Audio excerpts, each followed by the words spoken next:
Hi hello అందరూ ఎలా ఉన్నారండి? బాగున్నారా? ఈరోజు నేను బెండకాయతో రెసిపీ చేస్తున్నాను. ఇక్కడ కోవేట్లో కూసా అంటారండి.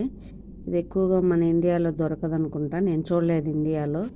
ఇక్కడ ఇది కోవేట్ వాళ్ళు ఎక్కువ నాన్ వెజ్ లెగ్ కూడా వాడుతూ ఉంటారు. నేను ఈరోజు దీన్ని యూస్ చేస్తున్నాను.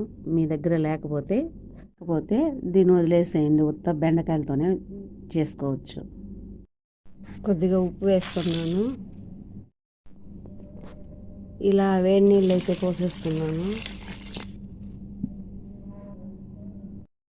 ఇలా బాగా కలుపుకుంటే ఇందులో ఉండే మురికి మొత్తం వచ్చేస్తుందండి. నేను ఎప్పుడు బెండకాయ చేసినా, తాలింపుకైనా, పులుసులకైనా, దేనికైనా ఇలాగే క్లీన్ చేసుకుంటాను. ఇలా చూడండి, ఇందులో మురికి మొత్తం వచ్చేసింది.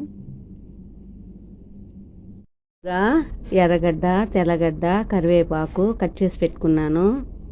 టమాటా, కొత్తిమీర ఇలా రెడీ చేసి పెట్టుకున్నాను. బెండకాయలు, కూస ఇలా కట్ చేసి రెడీ చేసుకున్నాను. కడిగి నానబెట్టుకుంటున్నాను. ఇవి ఎండు చేపలండి, ఉప్పు చేపలు అని కూడా అంటాం మా సైడు. వీటిని నీట్గా కడిగి పెట్టుకునేసేవాలి. క్లీన్గా కడిగి చేసి పెట్టుకోవాలండి. ఈ ఎండు చేపలకు బదులు మీరు ఏదైనా మెత్తాళ్ళు అంటారు, కరవాళ్ళు అంటారు కదా, అవి ఏవైనా కూడా తీసుకోవచ్చు, పర్వాలేదు.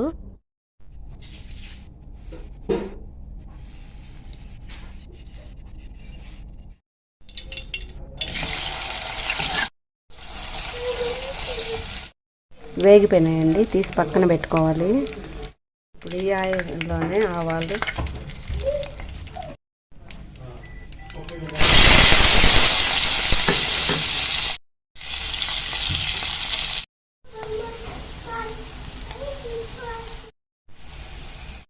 బాగా ఎర్రగా వేగిపోయినాయి. ఇప్పుడు టమాటా వేయాలి. ఇప్పుడు కొద్దిగా ధనియాల పొడి, కారం, సాంబార్ పొడి. నేనైతే ఇది వాడతాను, మీరైతే ఏదైనా సాంబార్ పొడి వాడండి.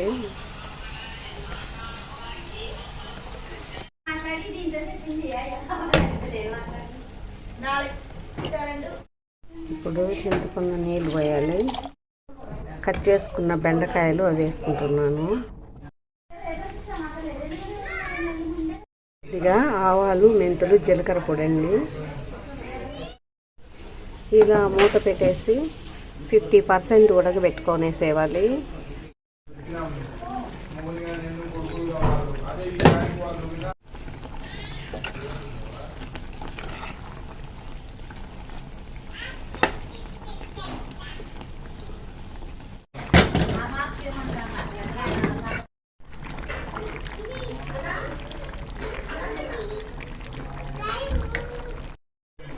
రెడీ అయిపోయిందండి. మూత పెట్టేసి ఆఫ్ చేసేసేవాళ్ళు.